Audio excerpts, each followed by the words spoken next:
Assalamualaikum warahmatullahi wabarakatuh. Yes, my dear students, today we are going to learn the subject that is your science and technology. This is your part 2 of standard 10. अब तक के हमने chapter number 5 तक पढ़े थे. आज हम इसके आगे के चैप्टर पढ़ेंगे, that is your chapter number 6. The topic name is animal classification. So in this chapter we are going to study about classification of animals. Animals को किस तरह classify करते हैं ये टॉपिक में हमें बताया गया है. इसमें कुछ सब पॉइंट्स हैं. This are the main points of the chapter. The first point is history of animal classification. जिस तरह एनिमल क्लासिफिकेशन के बारे में हम पढ़ रहे हैं उसकी डिटेल हिस्ट्री भी हम पढ़ने वाले हैं ये लेसन में. And the next topic is the सब topic is new, that is method of system of animal classification. तो नया एनिमल क्लासिफिकेशन को किस तरह जो है न्यूली मेथड में क्लासिफाई किया गया है ये टॉपिक हम ये लेसन में देखने वाले हैं.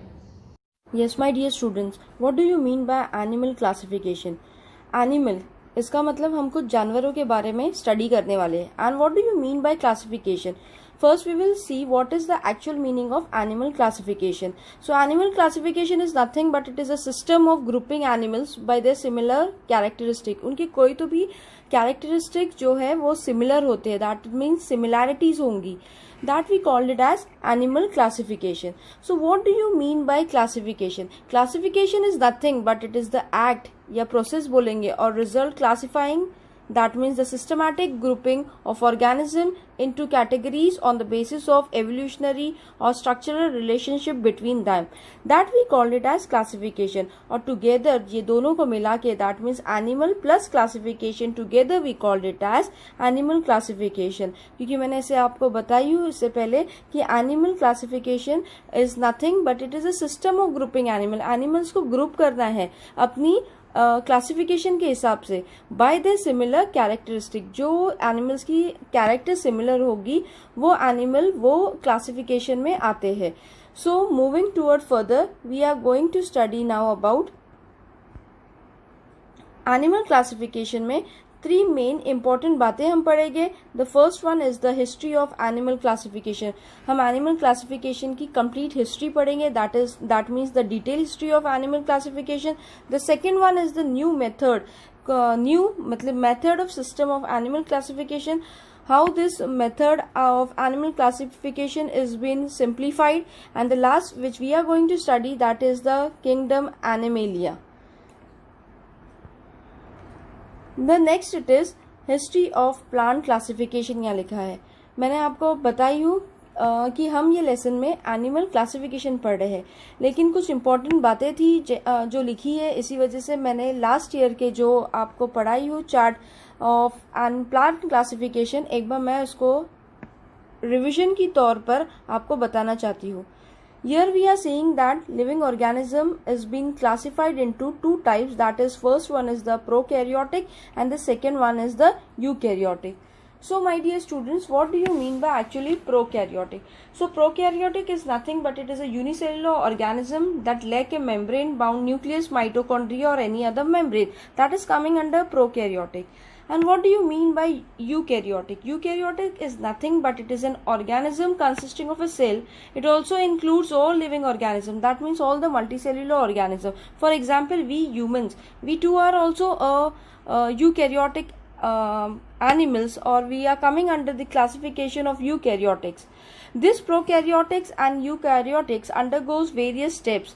The prokaryotics undergo into Monera. Monera is nothing but it is a class. 5 type के मेन इंपॉर्टेंट क्लासेस हम जो है इसमें पढ़ने वाले.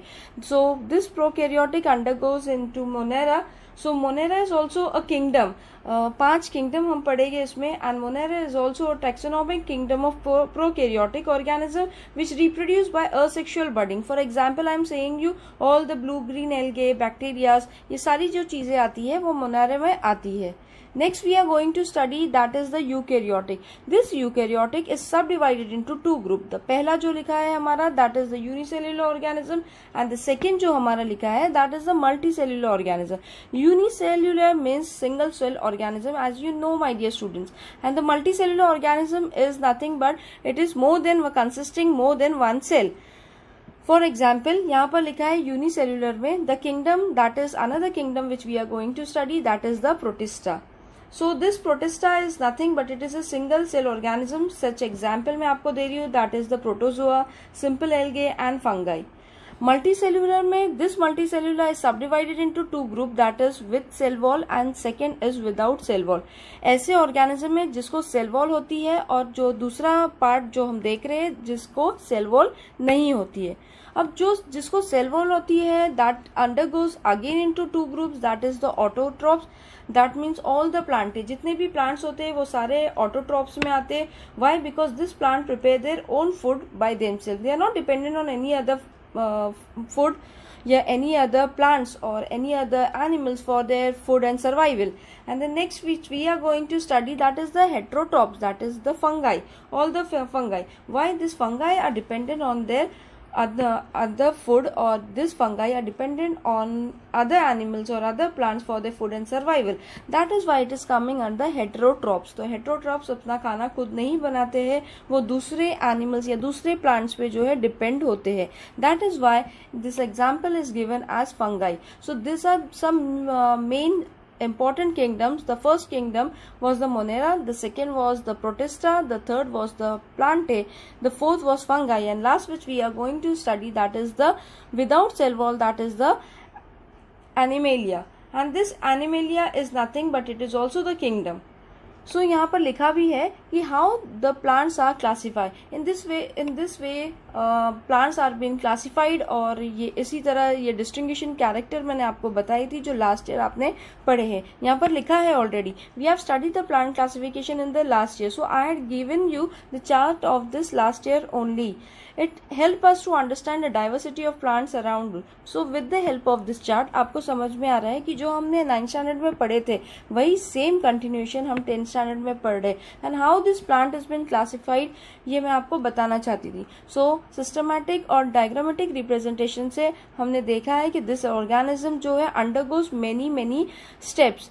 Next we are going to study about history of animal classification. हम एनिमल क्लासिफिकेशन की हिस्ट्री पढ़ेंगे क्योंकि ये हमारा खुद टॉपिक है animal classification.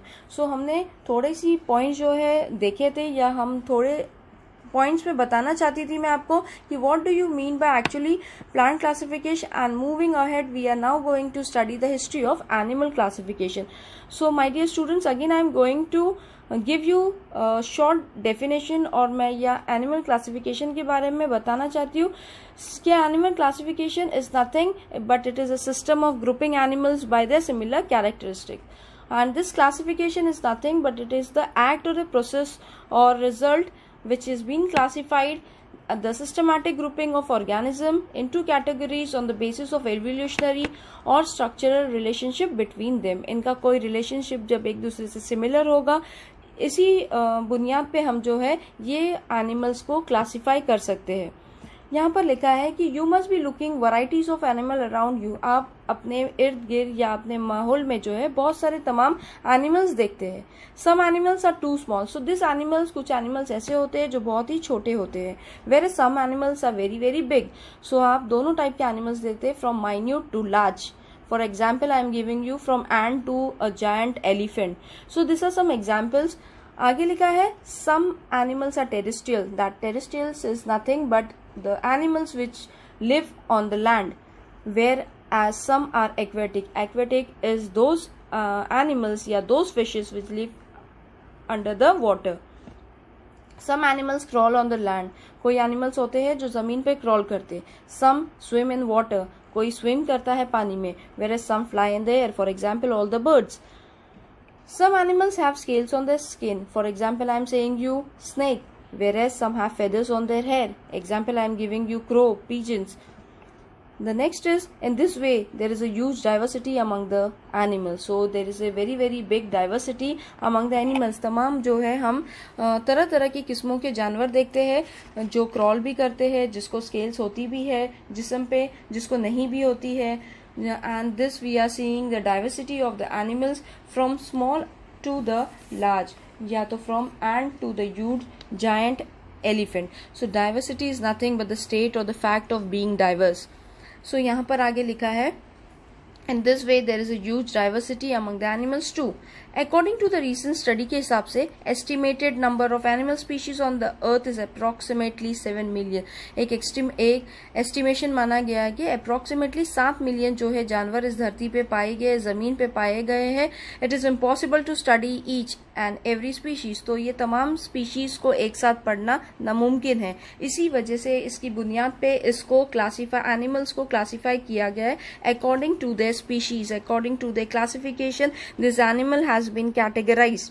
However, if group and subgroup of animals are formed depending upon the similarity and differences, it will make very easy to study such vast variety of animals.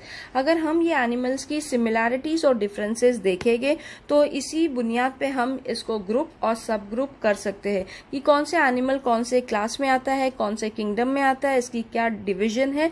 So in this way we can categorize the animal. तो 7 million जो है approximately animal species इतना पढ़ना नामुमकिन है, इसी वजह से ये एनिमल को क्लासिफिकेशन करना जरूरी पड़ा।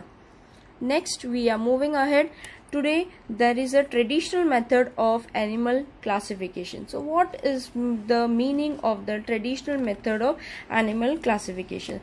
So we are studying about traditionally depending upon presence or absence of notochord. So we are seeing that कि इसका notochord या तो present है या it is absent. So actually what is mean by notochord? Notochord is nothing but it is a cartilaginous skeletal rod supporting the body in all embryonic and some adult chordates animal. So that we called it as notochord. So the animal kingdom has been divided into two groups. The first one is the non-chordate and the second one is the chordates. So what first one which we are seeing that is the non-chordates. So what are non-chordates? यहाँ पर लिखा है characters of non-chordates animals are as follows. First one, इसकी कुछ important बातें लिखी है यहाँ पर. The first point here it is written as, first we will see what do you mean by non-chordates. Non-chordates होते क्या है? Animals without a notochord, जिसको जो है cartilaginous skeletal नहीं होता है for supporting the word, for supporting the body के लिए. इसका first point हम यहाँ पर देखेंगे कि body is not supported by rod like notochord. So इसमें कोई नोटोकॉर्ड नहीं होता है. सेकेंड हम देखेंगे pharyngeal gill slits are absent. For example आप देखते हैं फिशेस में गिल स्लिट्स होती है. सो ये नोटोकॉर्ड में this pharyngeal gill slits are absent my dear students. The second which we are third which we are going to see that is the nerve cord. अगर nerve cord है तो if present, अगर है तो it is present on the ventral side. Where it is present? It is present on the ventral side. It is solid and paired. So अगर ventral side पे ये present है तो ये सॉलिड होती है और पेड होती है. नाउ यहाँ पर एक अल्फाज आया था that is the nerve cord. तो what do you mean by nerve cord? Nerve cord is nothing but the major cord of nerve fibre running the length of an animal body, specially a ventral cord in vertebrates. In invertebrates में होता है that connect segmented nerve ganglia. Now यहाँ पर एक आया है word that is the dorsal side and the second one is the ventral side. अगर यहाँ पर फोर्थ पॉइंट हम देखेंगे, अगर हार्ट इफ प्रेजेंट है it is on the dorsal side. So what do you mean bye ventral and dorsal side? So dorsal means और I am saying you on or relating to the upper side or back of an animal, plant or organ. Or ventral means or relating on or relating to the upper side of an animal or plant, abdominal. That we called it as ventral side.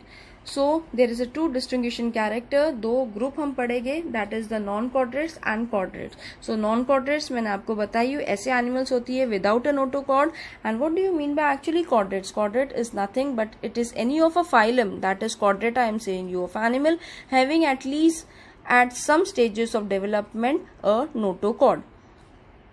So अब हमने जो पढ़े थे that was the 4 points coming under non-chordates. The next which we are going to study that is the traditional method again of animal classification. इसमें हम जो है chordates के बारे में पढ़ेंगे.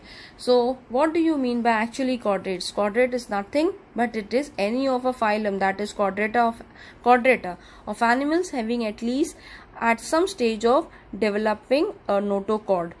So आगे हम देख रहे हैं इसमें कि chordates में this are some characteristic of chordate are as follows. इसमें भी 4 पॉइंट दिए हैं and there is a very beautiful diagram which I had been representing you, that is the characteristic of chordates.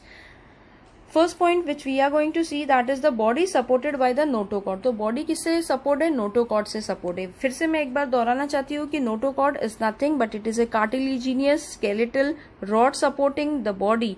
सो इसमें जो है ऐसा स्ट्रक्चर है, ऐसा कार्टिलेजिनियस स्केलेटर है जो बॉडी को सपोर्ट करती है in all the embryonic and some adult chordates animals. The second हम देखेंगे इसमें फेरेंजियल गिल स्लिट्स और लंग्स आर प्रेजेंट। सो इसमें लंग्स प्रेजेंट होते हैं फॉर रेस्पिरेशन। सो रेस्पिरेशन क्या होता है? Respiration is the process of taking in oxygen and giving out what we are giving out carbon dioxide. So third point हम देख रहे हैं that is the nerve cord. Nerve cord अगर present है तो it is present on the dorsal side of the body. So again I am saying you nerve cord is nothing but the major cord of the nerve fiber running the length of an animal body, especially a ventral cord in invertebrates that connects segmented nerve ganglia. And the dorsal side means or relating to the upper side of a back or an animal, plant or organ. What do you mean by actually ventral side? So ventral side is again on or relating to the underside of an animal or plant or abdominal. So this is called as ventral side. So heart agar present it is said it is present on the ventral side of the body. So this is a characteristic of chordates. Beautifully यहाँ पर represent किया है कि ये portion जो yellow colour का ये nerve cord है, this is its mouth, this is the gill slit, anus, notochord, muscles are given here and this is the tail fin. So ये एक फिश का जो है स्ट्रक्चर दिया है और यहाँ पर आपको पिंक कलर के बॉक्स में हाईलाइट कर रहा है कि notochord is rod, long rod like supporting structure. So this notochord क्या है? इट इज ए लॉन्ग जो है rod like supporting structure which is present on the dorsal side of animal body. It keeps the nerve tissue isolated from remaining body. So it keeps it isolated. It keeps where it keeps very isolated. So ventral में simple ventral का मतलब होता है on the front side and dorsal मतलब back side. इतना आपको detail बताने से अच्छा है कि ventral मतलब front side होता है and dorsal is nothing but dorsal is the back side. और एक बात मुझे आपको बतानी थी कि non chordates means vertebral column is absent. इसमें वर्टिब्रल कॉलम जो है एब्सेंट होता है, दैट इज वाई इसमें बार बार बताया गया it is non chordates. And chordates मतलब एक सिंपल टर्म में बताओ आपको कहूंगी कि it is a vertebral column या प्रेजेंस ऑफ वर्टिब्रल कॉलम जिसको हम कहते हैं स्पाइनल कॉर्ड जो हम ह्यूमंस में पाया जाता है। The next coming ahead we are seeing the next part that is the conventional system of animal classification. किस तरह animal classification को या किस तरह हमने animal classification को classify किया है into various kingdom के हिसाब से हम देखेंगे। This is the conventional system of animal classification. Beautifully animal classification को जो है क्लासिफाई किया गया। First one kingdom animalia. हम पूरे चैप्टर में किंगडम एनिमेलिया के बारे में स्टडी कर रहे हैं। अब actually my dear student what do you mean by Animalia? हम एनिमेलिया का पहले मतलब समझेंगे कि एनिमेलिया है क्या। Animalia is nothing but that one of the basic group of living things that comprises either all the animals आते हैं या all the multicellular animals आते हैं। कंपेयर अगर हम करेंगे दिस एनिमल किंगडम में जैसे हमारे मैंने आपको बताई थी पहले ही दैट इज एग्जाम्पल जैसे प्लांटी हमारे हो गए, प्रोटिस्टा हो गए। This are few example which are coming under kingdom Animalia. मैंने और भी आपको बातें बताई थी that is the kingdom Monera too, Plantae था, फंगाई था एनिमेलिया में। So this are some examples which are these are some kingdoms which are coming under the kingdom Animalia. And this kingdom Animalia is subdivided into two groups, that is the sub kingdom. First one is the non-chordates. तो non-chordates अभी मैंने आपको बताई थी कि जहाँ पर vertebral column जो है absent होता था, and the second one that is the second kingdom that is the chordates where the vertebral column is present. This non-chordates is divided into phylum. First वाला जो आ रहा है हमारा that is the protozoa, second one is the porifera, third one is the candidia, fourth one is the platyhelminthes, fifth one is the Escherihelminthes, sixth one is the Annelida, seventh one is the Arthropoda, eighth one is the Mollusca, ninth one is the Echinodermata, and last that is the 10th, that is the Hemichordata. So these are the some phylums है, ये 10 phylum है हमारे, जो हर एक जो है phylum को describe किया हुआ है, क्लासिफाई किया गया है अकॉर्डिंग टू द किंगडम के हिसाब से. सो ये सारे तमाम जो 10 जो मेन इंपॉर्टेंट जो अभी मैंने पॉइंट्स बोली हूँ, that is coming under the subkingdom, that is the non chordates. This second which we are going to study, that is the subkingdom chordates के बारे में हम पढ़ेंगे. That is the phylum chordata. ये phylum chordata is again subdivided into 2 group, that is subphylum. The first one is the urochordata, the second one is the cephalochordata, the third one is the vertebrata. And this vertebrata again it is subdivided into the class. The first one is the cyclostomata, second one is the pisces, third one is the amphibia, fourth one is the reptilia, fifth one is the aves, and the last one is the mammalia. So this इसी तरह से ये conventional systematic या system of animal classification को classify किया गया है according to their categories. The next which we are going to study, इनमें से एक हम पढ़ेंगे. पहले स्टेप बाय स्टेप एक एक जो है क्लासिफिकेशन हम पढ़ेंगे, एक एक किंगडम के बारे में हम पढ़ेंगे. The first one is the, again हम देखेंगे किस तरह से जो है एनिमल क्लासिफिकेशन को जो है आगे क्लासिफाई किया गया है. ब्यूटिफुली ये एनिमल क्लासिफिकेशन को सिस्टमैटिक क्लासिफाई किया गया है. The first one is the kingdom animalia. So मैंने अभी आपको बताई थी कि what do you mean by animalia. एक बार फिर मैं आपको बताना चाहती हूँ कि animalia is nothing but it is that one of the basic group of living things that comprises either all the animals or all the multicellular animals. compare जिसको हम करेंगे एनिमल किंगडम से. जैसे एग्जाम्पल मैं आपको कहूंगी plantae, protista, fungi. The another one is the monera and the last that is पूरे जो किंगडम का मेन जो हिस्सा हम पढ़े, that is the animalia. So my dear students, this kingdom animalia में multi cellular organism without cell wall है. इसमें सेल वॉल क्या है, एब्सेंट है, सेल वॉल नहीं है. Next which we are going to study, that is the body. किस तरह इसकी बॉडी ऑर्गेनाइजेशन को जो है ऑर्गेनाइज की गई है. The first one is this with the cellular grade and the next is the tissue organ और organ system grade. This body symmetry is been classified. Animal की किस तरह करी गई है, that is first one asymmetrical होगी, या तो रेडियल सिमेट्री होगी या तो बायलैटरल सिमेट्री होगी. यहाँ पर ये चार्ट के जरिए से आपको बताना चाह रहे हैं कि किस तरह एनिमल जो किंगडम एनिमेलिया में बॉडी ऑर्गेनाइजेशन में किस तरह एनिमल्स जो है क्लासिफाई किए गए हैं, या तो सेल्यूलर ग्रेड में किए गए या तो टिश्यू ऑर्गन में किए. और अगर बॉडी सिमेट्री ले रहे हैं तो किस तरह बॉडी सिमेट्री में 3 स्टेप है. The first one is the asymmetrical body, अगर सेल्यूलर ग्रेड होगा एनिमल, और अगर टिश्यू ऑर्गन होगा तो again that is subdivided into radial symmetry and bilateral symmetry. So इस तरह से एनिमल्स को ग्रुप किया गया है. नेक्स्ट हम बॉडी कैविटी लेंगे, और अगर सेल्यूलर ग्रेड में आया, अगर वो असिमेट्रिकल होगा तो वो अकोलोमेट होगा, और अगर रेडियल सिमेट्री होगा तो वो अकोलोमेट होगा जरूर. और उसके बाद अगर वो बायलैटरल सिमेट्री होगा तो वो अगेन सब डिवाइडेड होगा 3 ग्रुप में एनिमल्स. जैसे इसमें 3 इंपॉर्टेंट बातें होगी, that is first one is the acoelomate, the second one is the pseudocoelomate, the third one is the eucoelomate. अगर ये ऑर्गेनिज्म फाइलम में हम लेंगे, अगर वो सेल्यूलर ग्रेड ऑर्गेनिज्म होगा, असिमेट्रिकल बॉडी होगी, अकोलोमेट होगा, तो that will be coming under the phylum Porifera. Next हम देखेंगे अगर वो टिश्यू ऑर्गन या ऑर्गन सिस्टम ग्रेड में होगा, that means coming under radial symmetry, तो वो अकोलोमेट जरूर होगा, and that will be coming under the phylum Cnidaria. And the last which we are going to see, इसमें जो है 3rd से लेकर 10th पॉइंट तक दिया है, दैट इज अगर organ system, again that is the tissue organ system grade होगा, बायलैटरल सिमेट्री होगा. ऑर्गेनिज्म कैसे हो गए, बायलैटरल सिमेट्री हो गए, तो this is coming under again acoelomate, pseudocoelomate, eucoelomate, but this animal is coming under Platyhelminthes. The 4th one will be Escherihelminthes, the 5th one will be Annelida, the 6th one will be Arthropoda, the 7th one will be Mollusca, the 8th one will be Echinodermata, the 9th one will be the hemichordata, the 10th one will be the chordata. In such a way, this animal kingdom, that is the Animalia, is been classified. यहाँ पर लिखा भी है, with the help of the above mentioned criteria या category, this animals are being classified. तो जो हिसाब से animal जो है kingdom में जब आते हैं, इनकी body organization जब develop होती है या body organization को distinguish किया गया है, तो ये तमाम जो है step by step में जो है organism आते हैं, चाहे वो हमारा body organization हो, चाहे वो body symmetry हो, body cavity या last वो phylum उसका belong करता हो. So in this way